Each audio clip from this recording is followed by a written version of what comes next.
네, 안녕하세요. 미국 주식 멘탈 케어하기 멘탈이 전부다입니다. 네, 오늘 아침에 제가 영상을 업로드하고 나서 거의 얼마 안 있어서 S&P 500에서 테슬라에 대한 편입 방식을 확정을 지었습니다. 12월 21일에 한 번에 전량 편입하는 것으로 확정이 됐고요.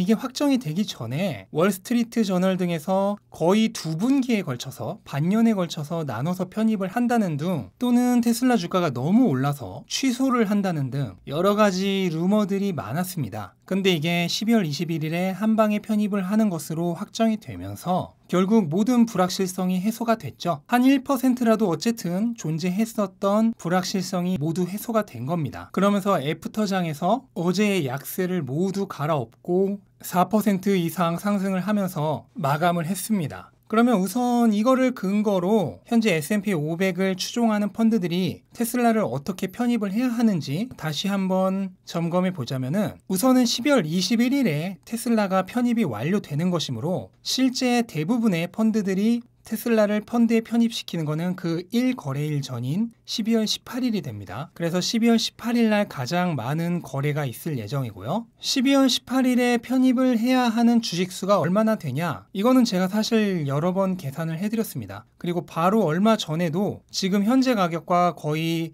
차이가 없는 가격으로 계산을 한 적이 한 번 있기 때문에 그대로 계산하는 건 의미가 없고, 어차피 지금 중요한 거는 실제 편입이 되는 12월 18일 이날 주가에 따라서 편입하는 금액이 달라지는 거잖아요. 그러면 그때 주가가 얼마나 될 거냐? 뭐 그거는 신만이 예상이 가능하겠지만, 그래도 희망을 조금 담아서 예상을 해보자면은, 저는 그때까지 주가 700도 충분히 가능하지 않나라고 개인적으로는 예상을 하고 있어요. 그래서 그냥 희망을 좀 담아서, 어차피 현재 주가로는 얼마 전에 계산을 한번 했으니까 희망을 담아서 700으로 한번 계산을 해보자면은, 현재 S&P의 전체 시총은 31.5조 달러 정도 된다고 했죠. 그리고 주가 700달러로 테슬라의 유동 주식수 7억 6천만 주에 곱하면은 테슬라의 유동 총 시가총액은 5,320억 달러 정도 됩니다. 이거는 S&P 전체의 1.7% 정도 되는 비율이에요.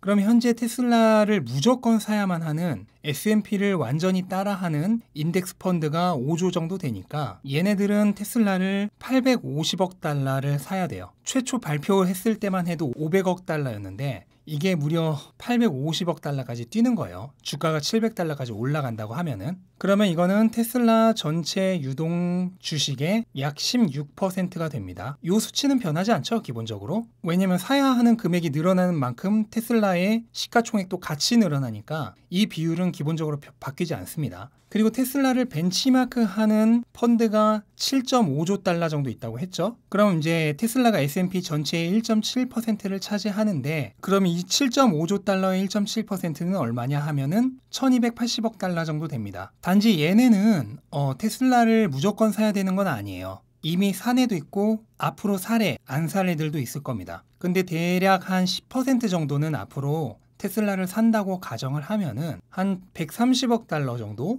이거는 테슬라 전체 유동 주식수의 2% 정도가 됩니다. 근데 이건 저는 굉장히 보수적으로 잡았다고 생각을 하고요. 실제로는 그 이상 액티브 펀드에서도 수요가 있지 않을까 생각은 하고 있어요. 그래서 펀드 쪽에서 들어와야 되는 총 자금은 980억 달러 정도로 거의 1000억 달러 정도가 되고, 이거는 테슬라 전체 유동 시가총액 5320억 달러 대비해서 한 최소 18%에서 그 이상, 그러니까 총 주식수의 한 5분의 1 정도는 펀드가 매수를 해야 된다는 거죠. 그러면은 전체 공급량 중에 5분의 1, 5개 중에 1개는 가격이 얼마가 됐던, 파는 사람이 얼마를 부르던 이 펀드들이 그거를 사서 들어와야 돼요. 그러면 공급량 20%, 5분의 1, 이거를 무조건 사야 한다고 했을 때 그게 가격을 얼마나 끌어올릴까? 공급이 5분의 1이 준다고 했을 때 그게 가격을 얼마만큼 상승을 시킬까? 이거는 사실 아무도 예측이 불가능한 부분입니다. 여지껏 이 정도의 대규모 편입이 있었던 예도 없고요. 그래서 그 부분은 사실 예측이 불가능하지만은, 어쨌든 현재까지는 S&P 500 편입 발표 후에 40% 정도 주가가 상승을 했다. 그리고 여기서 앞으로 저는 개인적으로 한 20% 정도 더 상승을 해서 편입 전까지 700달러 정도는 충분히 달성이 가능하지 않을까 개인적으로 어느 정도 희망도 담아서 예상을 해봅니다. 물론 이거는 제 개인적인 희망이 담긴 예측이니까 절대 이거를 믿고 덥석 매수를 한다거나 하셔서는 안 되고 본인이 잘 판단을 하셔야 돼요. 근데 이걸 보시고 아무리 그래도 그렇지 너무 올려 잡은 거 아니냐 이렇게 물어보실 분들도 계실 수도 있는데요. 저는 전혀 그렇게 생각하지 않습니다. 테슬라를 정말 안 좋게 생각했던 모건 스탠리가 얼마 전에 테슬라의 목표 주가를 360불에서 540불로 올리면서 동시에 가장 잘 됐을 경우 12개월 목표 주가를 1068달러를 제시했어요. 그러니까 2021년 말에 1년 후에 주가가 1068달러까지 올라갈 수도 있다고 제시를 한 겁니다. 그 모건 스탠리가. 근데 이것도 내용을 보시면은 그렇게 불케이스가 아니에요. 제가 느끼기에는. 2030년에 테슬라의 차량 판매 대수가 800만 대에 이를 것이라고 보고, 그리고 에비타 마진을 20% 정도, 이 에비타 마진이란 거는 각종 이자라든지 세금이라든지 감가상각 등을 그 비용들을 제하지 않은 마진을 얘기하는 겁니다. 그래서 일반적인 마진보다 더 많고요. 그 마진율을 한 20% 정도로 잡았는데 뭐 마진율은 적정한 것 같고, 다만 2030년에 800만 대를 판매한다는 거는 제가 보기에는 굉장히 보수적인 수치예요.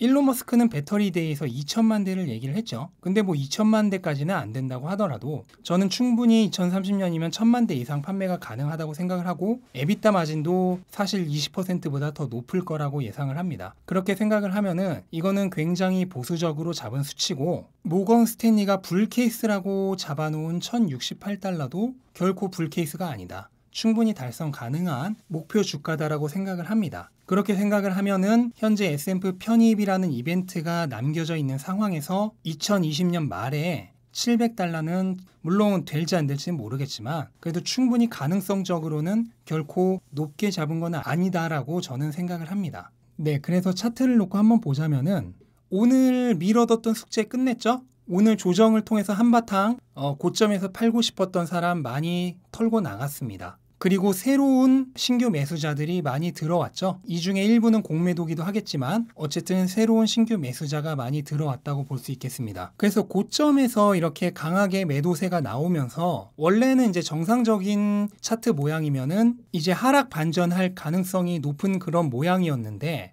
제가 오늘 아침 방송에서도 얘기했었지만은 S&P 500의 편입 방식이 발표가 되면은 이런 약세 신호를 한 방에 상쇄할 가능성도 있다고 말씀을 드렸었어요. 그래서 실제로 애프터장에서 주가가 다시 원상복귀를 하면서 실제로 그 안 좋았던 약세 분위기를 그냥 한 방에 역전을 해버렸죠. 그러니까 지금 이 위에 쌓여있는 물량은 그렇게 강한 저항의 역할을 하지 못할 거라고 생각을 해요. 왜냐면 여기 물려있는 사람들이 하루 만에 주가가 내려갔다가 자기 물린 가격에 온다 그래서 팔지는 않거든요. 그러니까 오히려 600이라는 선은 스무스하게 돌파를 할 가능성도 있다고 보이고, 그리고 제가 지난 시간에 1차 지지선이 이 강한 장대 양봉 두 방의 중간 정도인 550 정도에서 1차 지지가 이뤄질 거라고 말씀을 드렸는데, 오늘 그 지지선을 밟고 올라왔잖아요. 그러니까 확실하게 이게 이제 발판을 밟고 올라가는 거기 때문에 저는 개인적으로 600이란 저항선은 의외로 쉽게 뚫릴 수도 있다고 생각을 합니다. 그러면 그 뚫린 저항선은 제가 다음에는 오히려 지지선으로 바뀐다 그랬죠. 왜냐하면 저항선 부근에서 많은 매도 물량이 나오는데 그거를 신규 매수자가 다 받아먹고 올라간 거기 때문에 매도 물량이 많았던 가격대가 오히려 신규 매수자가 많은 가격대로 바뀌기 때문에 저항선은 뚫리고 나면 오히려 지지선이 되는 거예요. 그래서 600이 뚫리고 나면은 이 부근이 새로운 1차 지지선으로 바뀌는 거죠. 그러니까 1차 지지선이 550에서 600으로 상향되는 거예요. 그러면 전반적인 이제 저점 부근, 발판 부근이 위로 올라간 거기 때문에 마치 키높이 구두를 신은 것처럼 전체적으로 주가가 600 위에서 놀게 될 가능성도 많아지는 거죠. 그렇게 되면 저는 더욱더 650이나 700까지 갈 가능성이 굉장히 높다고 생각을 합니다. 일단 여기까지가 이제 S&P 500에 편입될 때까지의 제가 예상하는 흐름이고요. S&P 편입 후에 어떻게 될지는 사실 오늘 힌트를 좀 봤죠. 오늘 600 부근에서 강하게 하락을 하는 모습을 보여줬잖아요. 이게 어떻게 보면은 S&P 편입 이후에 주가 흐름을 약간 시장이 암시해준 그런 느낌이라고 생각을 하는데, 상식적으로 생각을 해도 S&P 편입이라는 이벤트가 모두 사라지고 나면 어느 정도의 조정은